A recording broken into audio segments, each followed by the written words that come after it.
Il y a un type d'homme que tu as croisé au moins une fois dans ta vie. Il entre dans une pièce. Il ne parle pas fort. Il ne cherche pas les regards. Il ne dit pas bonjour à tout le monde avec cette énergie désespérée de quelqu'un qui veut être accepté. Il s'assoit. Et quelque chose dans la pièce change. Tu ne sais pas exactement quoi, mais tu le sens. Ce type-là, on ne lui pose pas de questions déplacées. On ne lui demande pas de se justifier. On ne remet pas ses décisions en question. Pas parce qu'il intimide physiquement, pas parce qu'il est agressif, mais parce qu'il dégage quelque chose que 95% des hommes n'ont jamais développé. Une certitude silencieuse. Et aujourd'hui, je vais te montrer exactement pourquoi cet homme ne s'explique jamais. Pourquoi il ne se défend jamais. Pourquoi il ne cherche l'approbation de personne.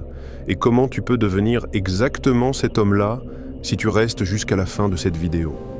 Parce que ce que je vais dire va mettre mal à l'aise beaucoup d'entre vous. Imagine la scène. Un homme. Appelons-le Marc. 32 ans. Travail stable. Pas stupide. Marc est en réunion. Son chef critique une décision qu'il a prise. Devant tout le monde. Et là, Marc commence à parler. Oui, mais en fait, j'ai fait ça parce que, tu sais, à ce moment-là, j'avais pas toutes les informations. Et puis j'ai pensé que c'était mieux pour le projet. Enfin, je veux dire, dans le contexte, c'était logique. Je pensais que t'aurais voulu que je... Il n'arrête plus. Plus il parle, plus il s'enfonce. Plus il s'explique, plus il semble coupable. Plus il cherche à être compris, moins on le respecte. Et le pire, il ne s'en rend même pas compte. Il croit se défendre. Mais en réalité, il est en train de se détruire socialement, en direct, devant tous ses collègues. Tu connais Marc. Peut-être que tu es Marc, parfois. Et c'est exactement là qu'on commence. Pourquoi est-ce qu'on ressent ce besoin viscéral de se justifier? Ce n'est pas de la politesse. Ce n'est pas de l'honnêteté. C'est de la peur. La peur d'être mal jugé. La peur d'être rejeté. La peur que les autres ne comprennent pas qui tu es vraiment. Et quelque part, tout au fond, la peur de ne pas être assez. La psychologie a un nom pour ça. Le besoin de validation externe. Et c'est l'une des faiblesses les plus destructrices qu'un homme peut porter. Quand tu t'expliques, sans qu'on te le demande, tu envoies un message inconscient à tout le monde autour de toi. Ce message, c'est « Je ne suis pas sûr d'avoir raison. Dis-moi que j'ai bien fait, s'il te plaît. » Et les gens le captent. Pas consciemment, mais ils le captent. Tu vois, le cerveau humain est câblé pour détecter la hiérarchie sociale. En quelques secondes, instinctivement, les gens autour de toi évaluent ton niveau de confiance. Pas à tes mots, à ton énergie, à ce que tu fais quand tu es sous pression. Et un homme qui s'explique constamment est un homme qui signale sa propre infériorité. Pense à la dernière fois que tu as annulé un rendez-vous. Qu'est-ce que tu as fait ? Désolé, je peux pas venir, j'ai un truc au boulot et ma voiture est au garage et je dormais pas bien cette semaine et franchement c'est compliqué en ce moment. Stop. Personne n'a demandé tout ça. Tu l'as donné parce que tu avais peur d'être jugé, parce que dans ta tête, ne pas te justifier, c'est paraître impoli, froid ou arrogant. Mais c'est l'inverse. Les gens qui se surjustifient sont perçus comme instables, comme des gens qui ont besoin de l'approbation des autres pour se sentir légitimes dans leurs propres décisions. Et ça, c'est une prison mentale. Une prison que la plupart des hommes construisent eux-mêmes, brique par brique, dès l'adolescence. On t'a appris à te justifier, à te défendre, à expliquer tes choix, sinon tu passeras en bas pour quelqu'un d'irresponsable ou d'égoïste. Mais personne ne t'a jamais dit que le vrai pouvoir commence quand tu arrêtes de demander la permission de vivre. Il y a une règle que les hommes les plus puissants de l'histoire ont appliquée sans jamais la formuler explicitement. Moins tu expliques, plus tu imposes. Le silence n'est pas un vide. Le silence est un langage. Et c'est le langage le plus puissant qui existe dans les interactions humaines. Quand quelqu'un t'attaque, te critique, remet en question ta décision, et que tu réponds par le silence ou par une réponse minimaliste et calme, tu fais quelque chose de radical. Tu refuses de jouer leur jeu. Et ça les déstabilise complètement. Parce que l'attaque appelle une réaction. C'est instinctif. Quand quelqu'un lance une accusation, le cerveau de tout le monde autour attend une défense. C'est la dynamique normale. Accusation, justification, faiblesse perçue. L'homme qui sort de cette dynamique casse quelque chose dans la tête des autres. Et ce qu'il crée à la place, c'est du mystère. Le mystère génère le respect. Pourquoi les gens respectent les personnes qu'ils ne comprennent pas complètement? Parce que l'inconnu impose. Ce qu'on ne peut pas prévoir, on s'en méfie. Ce qu'on ne peut pas contrôler, on le respecte. Un homme transparent à l'excès est un homme sans profondeur. Il a tout montré. Il n'y a plus rien à découvrir, plus rien à craindre. Un homme silencieux est un iceberg. Tu vois 10% de ce qu'il est. Et ça te rend nerveux, d'une façon que tu n'arrives pas à nommer. Pense aux hommes que l'histoire a retenus comme des figures de pouvoir absolu. Pas ceux qui parlaient le plus, pas ceux qui se défendaient le mieux à la tribune, mais ceux qui observaient, qui pesaient leurs mots, qui faisaient sentir leur présence sans jamais avoir besoin de la revendiquer. Il y a une vérité psychologique que peu de gens veulent admettre. Plus quelqu'un se justifie, plus il paraît coupable. C'est contre-intuitif. Mais c'est vrai. Quand tu te défends spontanément, même si tu n'as rien à te reprocher, tu actives quelque chose dans le cerveau des autres qui leur dit « Il était nerveux ». Pourquoi il était nerveux? L'innocence vraie est calme. Elle n'a pas besoin de crier. Elle n'a pas besoin de convaincre. Elle est, simplement. Je vais te parler de quelque chose que personne ne décrit vraiment. La paix. Pas la paix au sens naïf du terme. La paix de l'homme qui sait qui il est et qui n'a plus besoin que le monde le lui confirme. Quand tu arrêtes de te justifier, la première chose qui change, c'est toi. Pas les autres. Toi. Tu réalises que la plupart des gens auxquels tu cherchais à te justifier ne pensaient même pas à toi 5 minutes plus tard. Tu portais un poids pour une audience qui n'existait pas. Ensuite, tu commences déjà à prendre des décisions différemment. Tu n'anticipes plus les critiques, tu ne construis plus tes choix autour de ce que les autres vont en penser. Tu agis et tu assures les conséquences, en silence. Et là, quelque chose de fascinant se produit. Les gens autour de toi commencent à changer leur comportement avec toi. Pas tous, pas immédiatement, mais progressivement. Ceux qui te testaient arrêtent, parce que tes réactions ne leur donnent plus de carburant. Ceux qui te respectaient superficiellement commencent à te respecter pour de vrai, parce qu'ils perçoivent quelque chose de solide en toi, quelque chose qu'ils ne peuvent pas manipuler. Et les femmes perçoivent cette énergie plus vite que n'importe qui.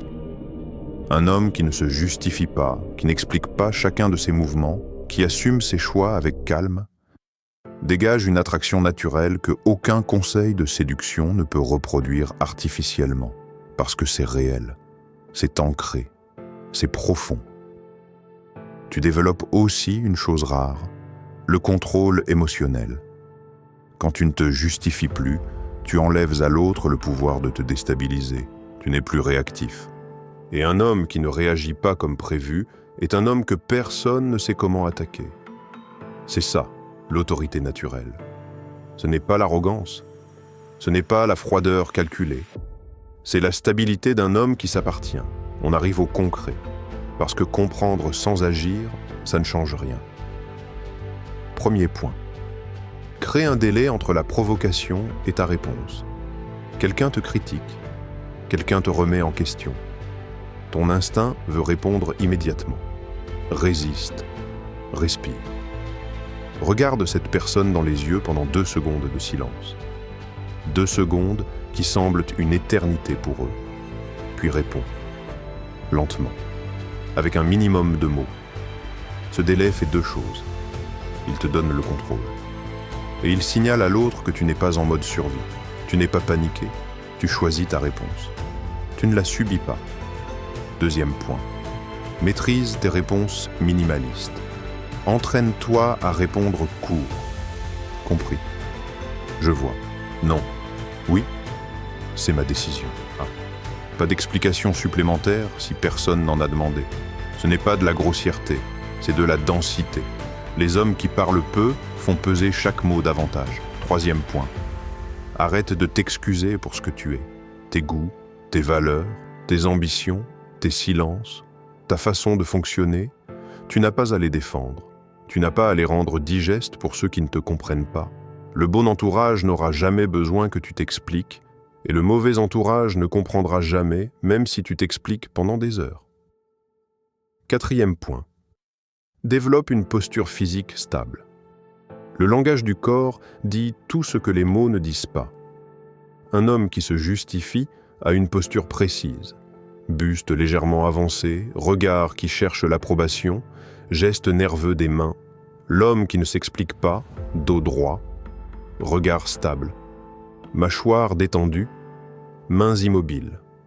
Corps ancré dans le sol comme un arbre. Ta posture est ton premier message. Elle parle avant ta voix.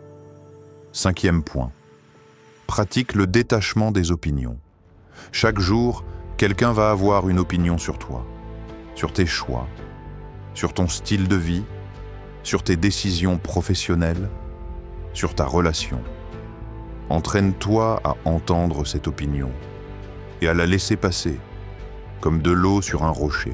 Pas de colère, pas de défense, pas d'explication, juste pris en note, traité, ignoré. Ce n'est pas de l'insensibilité, c'est de la sélectivité. Tu décides à qui tu accordes le pouvoir de t'affecter. Et cette liste est courte. Je veux que tu réfléchisses à quelque chose. Depuis combien d'années est-ce que tu cherches à être compris? Depuis combien d'années est-ce que tu ajustes ce que tu dis, ce que tu fais, comment tu te présentes, pour éviter d'être mal jugé? Depuis combien d'années est-ce que tu portes le poids de ce que les autres pensent attendre de toi, comme si c'était une dette que tu devais rembourser? Et ça t'a donné quoi? La vraie question, celle qu'on n'ose jamais se poser, est-ce que cette quête permanente d'approbation t'a rendu plus respecté, plus heureux, plus libre? Ou est-ce qu'elle t'a simplement épuisé? Il y a un moment dans la vie de certains hommes, un moment de bascule, où ils comprennent quelque chose de définitif. Je ne suis pas là pour être compris, je suis là pour être. Cette phrase peut sembler froide, elle ne l'est pas. Elle est libératrice. Parce qu'à partir du moment où tu n'as plus besoin d'être compris, plus personne ne peut te tenir en otage avec son incompréhension. L'homme qui ne s'explique jamais n'est pas un homme fermé. Ce n'est pas un homme arrogant. Ce n'est pas un homme qui méprise les autres. C'est un homme qui a fait la paix avec lui-même. C'est un homme qui sait que sa valeur ne dépend pas du verdict des autres, que ses décisions n'ont pas besoin d'un jury, que son existence n'a pas à se défendre. Il est comme une montagne. Les tempêtes passent, les critiques passent, les opinions passent. La montagne, elle, reste, immuable, dense, silencieuse. Et c'est exactement cette qualité-là que les gens perçoivent, cette impossibilité à le faire bouger par des mots, cette densité intérieure qui rayonne sans crier.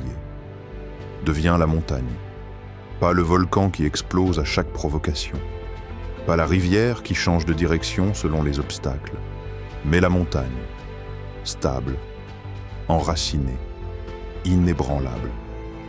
L'homme le plus puissant dans n'importe quelle pièce n'est pas celui qui parle le plus, c'est celui dont le silence pèse le plus lourd. Tu n'as pas à te justifier, tu n'as pas à te défendre, tu n'as pas à convaincre qui que ce soit de ta valeur. Ta valeur ne se prouve pas, elle se vit. Et à partir d'aujourd'hui, chaque fois que tu sens cette impulsion de t'expliquer, de te défendre, de chercher l'approbation, arrête-toi, respire.